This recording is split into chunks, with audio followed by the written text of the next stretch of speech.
Wittgenstein para principiantes. Ludwig Wittgenstein es considerado un Sócrates moderno, el filósofo que más lejos llevó en este siglo los razonamientos de la lógica enigmática. Pero, ¿qué dice realmente Wittgenstein?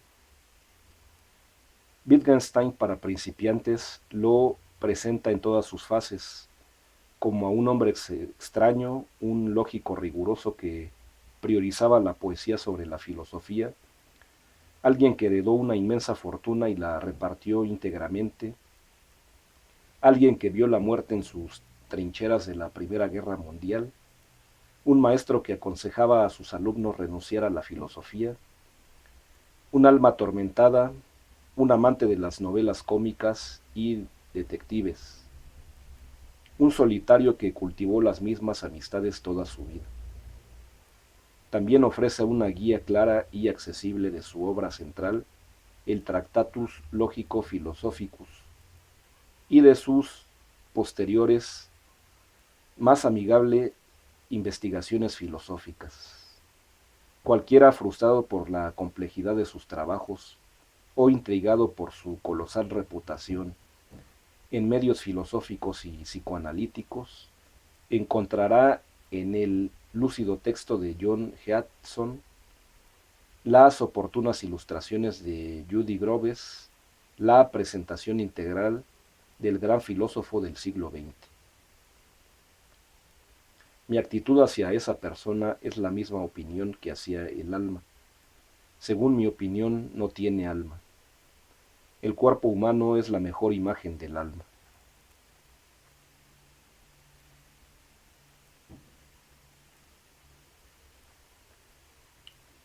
No hay más difícil que no engañarse a uno mismo. En mi libro he logrado poner todo en su lugar, omitiéndolo. Ludwig Joseph Johann Wittgenstein nació el 26 de abril de 1889. Era el menor de 8 hermanos de una de las familias más ricas de Viena. Su padre, Karl, que vivió entre 1847 y 1913, era descendiente de judíos, aunque se convirtió al protestantismo. Su madre, Leopoldine Calmus, que vivió entre 1850 y 1926, a quien le decían Poldi, era católica. Ludwig fue bautizado en la Iglesia Católica. Debido a la inmensa fortuna del padre, uno de los pilares de la industria de hierro y el acero, llamado el Carnegie de Austria, la familia de Wittgenstein vivía de manera aristocrática. Su hogar en Viena, en la calle Allee-Gasse, ahora Argentiner-Gasse, era conocido como el Palacio Wittgenstein. Además tenía una casa en las afueras de la ciudad y una gran hacienda en el campo. La familia Wittgenstein tenía un papel central en la vida cultural vienesa del siglo. Viena era considerada la cuna del psicoanálisis, según Freud, de la música atonal, según Arnold Schoenberg, de la arquitectura funcional moderna, según Adolf Loos, pero también del sionismo, según Theodor Herzl, y del nazismo, según Adolf Hitler. En suma, el laboratorio de la destrucción del mundo, para Karl Kraus, satírico vienés. 3 de los 4 hermanos de Ludwig habrían de suicidarse. Ludwig se creó en una casa donde reinaba la música. Había 7 pianos de cola. Los compositores Brahms y Mahler frecuentaban sus veladas musicales, y también tocó ahí el joven Pablo Casals. Uno de los hermanos de Ludwig llegó a ser un renombrado concertista de piano. Cuando Karl dejó de trabajar como empresario, se convirtió en un gran mecenas de artistas plásticos.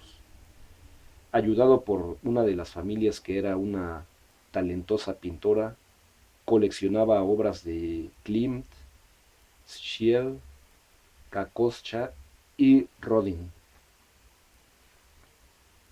Ludwig, así como sus hermanos y hermanas, fue educado por maestros particulares e institutrices. Era tranquilo y obediente, y tenía una gran habilidad práctica. No mandaré a mis hijos a una escuela donde aprendan las ideas cerradas de la clase alta austríaca. Según parece, todos nuestros hijos son talentosos, excepto Ludwig, que es tan obtuso, pobrecito. A los 10 años construyó una maqueta de una máquina de coser con alambre y madera. Así se refería Wittgenstein. A los 14 años los padres de Ludwig lo enviaron a una escuela poco convencional de Linz. Adolf Hitler, que tenía casi la misma edad, también estudiaba ahí.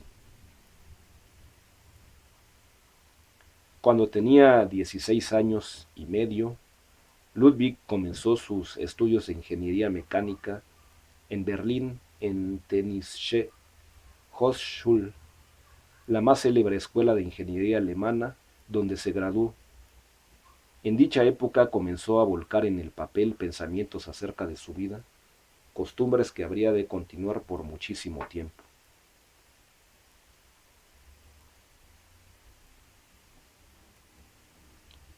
Pone pues en mi cuaderno en orden.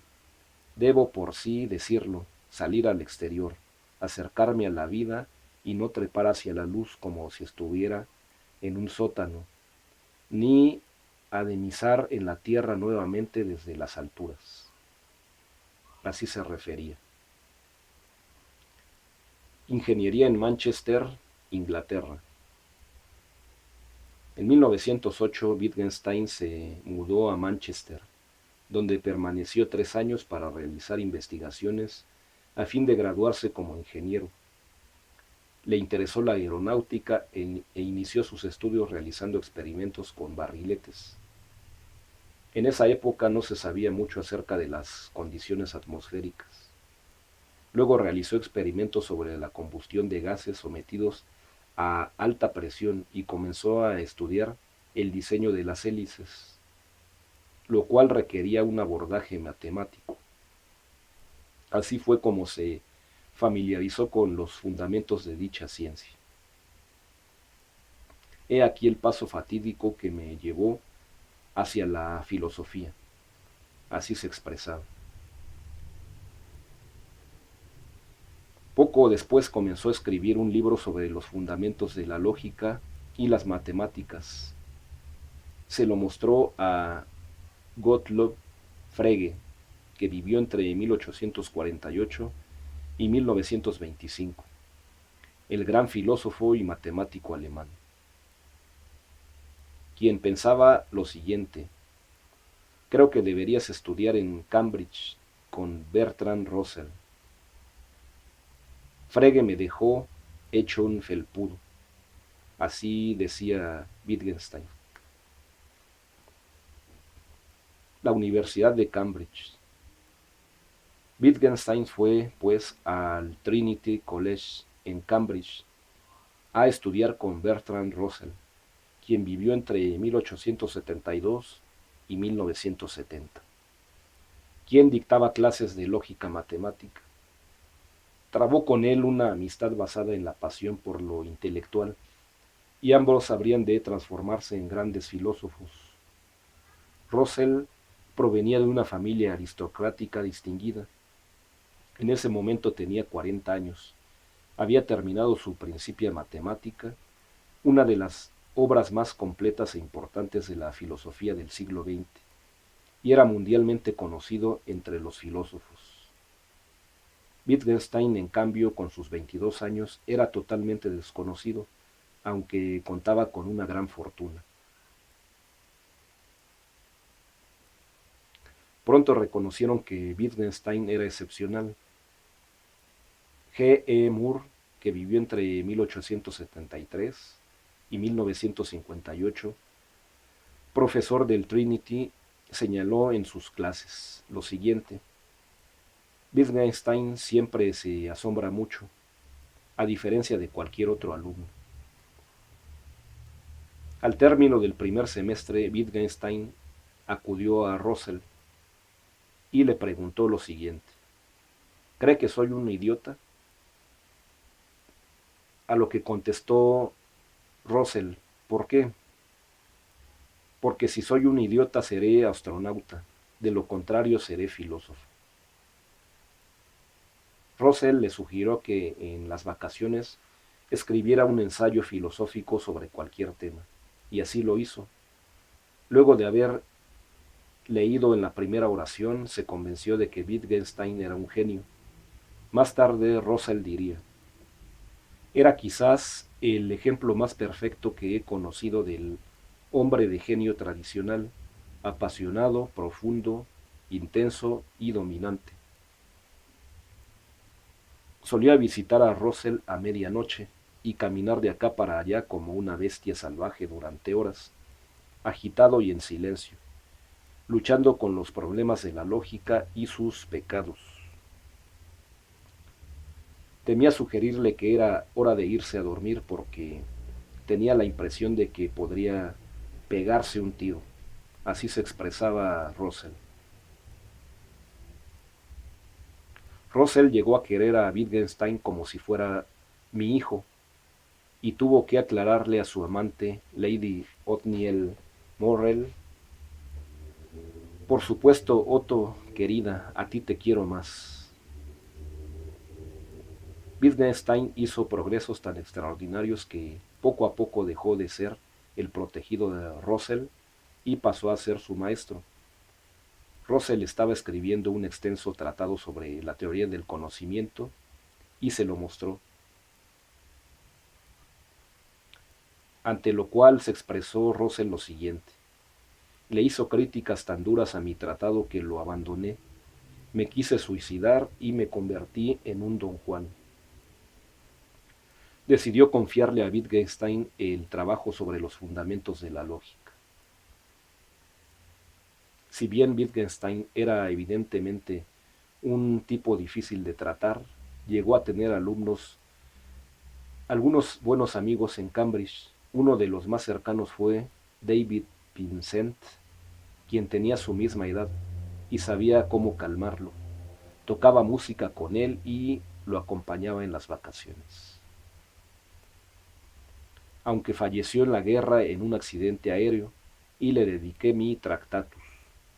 Así decía Wittgenstein. El economista J. M. Keynes, que vivió entre 1883 y 1946, fue un amigo importante que reconoció de inmediato la capacidad de Wittgenstein. Fue su amigo toda mi vida. Soledad. En 1913, Wittgenstein decidió irse a vivir solo a Noruega durante 2 años para meditar y trabajar en el campo de la lógica, aunque Russell intentó disuadirlo. Siempre es de noche, así decía Russell. Detesto la luz, expresaba Wittgenstein. Estará solo, insistía Russell. Hablar con personas inteligentes prostituye mis ideas, decía Wittgenstein. Estás loco, alegaba Russell. Dios me salve de la cordura, indicaba Wittgenstein. Eso hará, pensaba Russell. Así fue como se fue a vivir en las cercanías del fiordo Sorge, al norte de Bergen. Pero Wittgenstein no había obtenido su licenciatura. Su amigo Moore fue a visitarlo a Noruega y tomó nota de algunas ideas sobre lógica que Wittgenstein le dictó. Esto será suficiente para la tesis, ¿sabes?, se expresaba Moore. Cuando Moore regresó a Cambridge, se enteró de que, según las reglas, la tesis debía tener una introducción, así como referencias bibliográficas, y le escribió a Wittgenstein para comunicárselo. Tu carta me ha hecho enojar. Cuando escribí mi lógica, No averigüé cuáles eran las reglas. Así pues creo que sería justo que me dieras el diploma sin consultarte tanto. Si no merezco, pues, que se haga una excepción conmigo por algunos formalismos estúpidos, mejor me voy al diablo directamente. Y si lo merezco, usted no lo advertirá. Por Dios, váyase al diablo usted. Como era de esperar al leer Lamour, se puso furioso y no le contestó, por lo cual Wittgenstein nunca obtuvo su diploma.